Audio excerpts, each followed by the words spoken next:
As many of you may know, we in the hunting community have been working hard to address the hunter recruitment and retention issues that are out there. We've seen hunter numbers decline. We know there's a problem, but we also know that the problem would be much worse today if not for our efforts. Some of those include eliminating minimum hunting ages, reducing them so that parents can decide for their own families when their children are mature and responsible enough to hunt safely. Apprentice hunting license programs so that people can hunt prior to taking their hunter education course as long as they're accompanied by an adult licensed hunter. This allows them to try their hand at hunting before making that big investment of going to an 18-hour hunter ed course, for instance. And finally, reforming regulations so that hunters have more opportunity and more choice in the field to give them more incentive to hunt.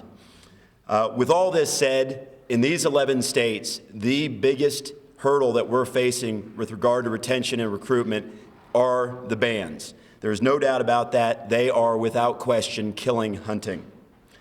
In a not so subtle way, these bans say that hunting is bad, that something is wrong with hunting.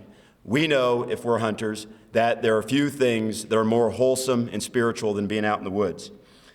Every other activity is legal on Sunday. Every other activity is legal on Sunday. It is inappropriate to single out hunting as a prohibited activity. Aside from the staggering economic impact data that Larry has, all accomplished not by spending taxpayer dollars, but by simply eliminating words from statute, the single most important thing for this organization, this coalition, is retention and recruitment. Lack of access and opportunity are the two factors that most harm retention and recruitment. The 7 states with total prohibitions on Sunday hunting have for decades seen their hunter numbers decline. Repealing the bans will help ensure that hunting remains woven into the very fabric of American life.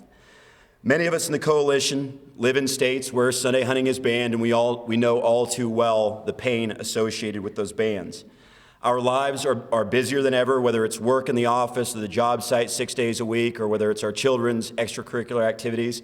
We are busier than we've ever been. Most of us only have the weekend to hunt, and these Sunday hunting bans take 50% of our available time from us. Because of urbanization, many hunters live hours from the land that they have available to hunt. In the banned states, they have 1 day to reward them for that drive. In all the other 39 states, they have 2 days. Many hunters simply choose not to make that trip. And that's where we see the retention being lost. They choose not to make that drive, and they simply fade away because it's too much trouble for that 1 day of hunting where Sunday hunting is banned.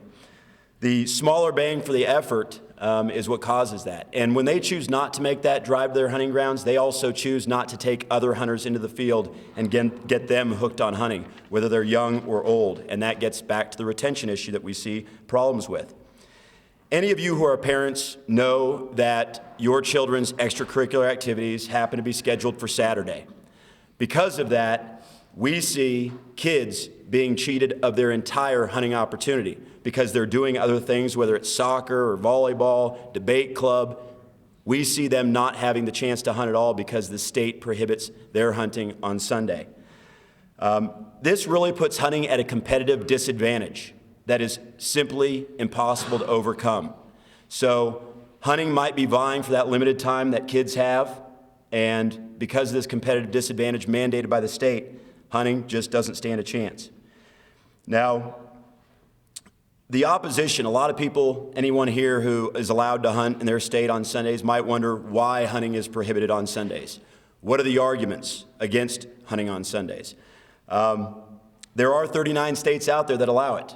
Not a single one of those states is attempting to actively ban any form of hunting on Sundays. Those 39 states are not experiencing any problems whatsoever.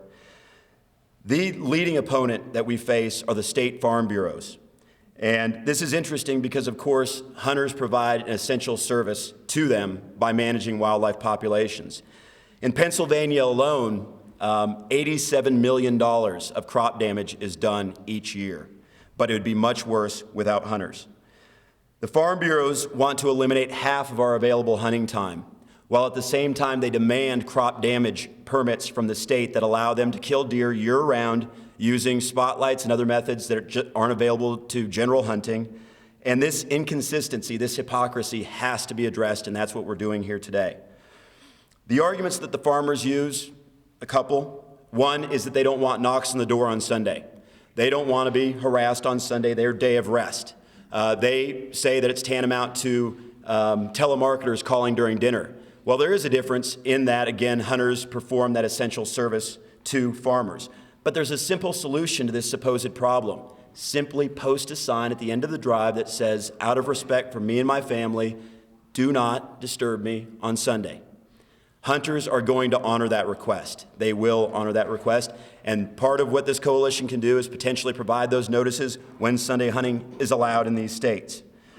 Now, the other one that we hear most often from farmers is that they want one day where they can be safe in their fields working. Now, we all know that hunting is one of the safest forms of recreation in America. Farmers in the 39 states that allow Sunday hunting are not being routinely shot off their tractors. This is an emotional argument, and that is all it is, and that has to be recognized. So it's the not being bothered on Sundays, which can be addressed by a sign at the end of the drive, and the safety argument, which just isn't a legitimate argument. That's what's coming from the farmers. Now, other Americans who are opposed to this, it tends to be the religious side of the community, and they believe that if Sunday hunting is allowed, that their practitioners will end up going out into the field and their church pews will remain empty. What's interesting is we actually have data on this. The 39 states that allow Sunday hunting and the 11 states that don't. Church attendance is exactly the same at 42%. Maintaining Sunday hunting bans certainly is not the way to address perceived problems with church attendance. The religious organizations also say that this is going to distract from families doing what they need to do to stay close. I think that's pretty good evidence that the people who make those claims don't hunt, because hunting families will tell you every time that the best way for them to bond is being out in the field and hunting. Other opponents are bird watchers, hikers, mountain bikers, and horseback riders. We call these people other land users. Our lands, especially our public lands, are multiple use lands. They say that they want one day in the woods to themselves. It's not too much to ask from hunters, where they're safe from flying bullets and noise of gunfire. The truth of the matter is that these people can pursue their passions 365 days a year. We hunters have a fraction of the year available to us because of regulated hunting seasons. So their concerns regarding noise are exaggerated. Any of us who deer hunt know that we don't discharge the gun all that often, unfortunately. It's pretty rare that we do. So the noise concerns just aren't realistic, and this doesn't prohibit shooting on Sundays. It prohibits hunting, so we can still target shoot. As stated earlier, the safety concerns that they argue are nothing but ignorance and emotion. Hunters are exceptionally safe, and when there are those occasional accidents, they virtually always involve the individual hunter or action between hunters. They never, or virtually never, involve other users of that land.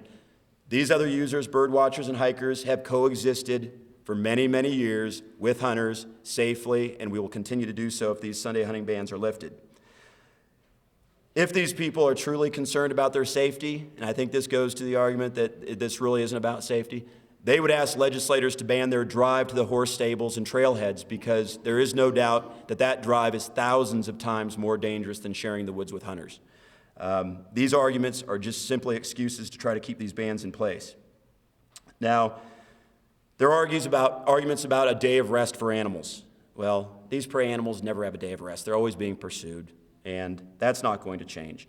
One day out of the week is not going to allow animals to change their practices and their routines. Finally, we have the expected opposition from, Chris talked about it earlier, the Humane Society of the United States.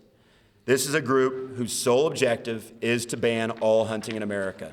And they try to hide that agenda. And Wayne Pacelli, their president and CEO, was more honest about their agenda in days past, and two of his quotes are, "Our opponents say hunting is a tradition, we say traditions can change," and he said, "If we could shut down all sport hunting in a moment, we would." So they're hiding behind the same old excuses to maintain these blue laws, but we know what their agenda is. They know that by banning Sunday hunting, they're keeping that next generation of hunters from ever being developed, and that's why they support these Sunday hunting bans. And unfortunately, the people who support these bans, or at least support the retention of them, are really aiding their cause. Whether they know it or not, they're aiding that very bad cause of trying to keep hunters from continuing down the road.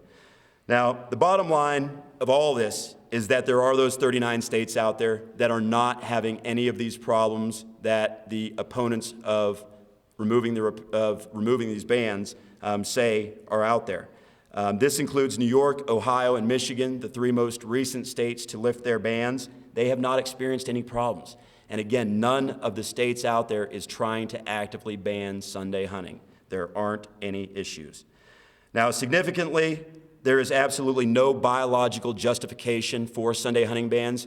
Our North American model of wildlife management dictates that science, not politics and emotion, drive our game management and hunting policies and laws. This certainly gets away from that whole principle. And we need to make sure that we get back to allowing science to dictate, and that's what this coalition, again, is about.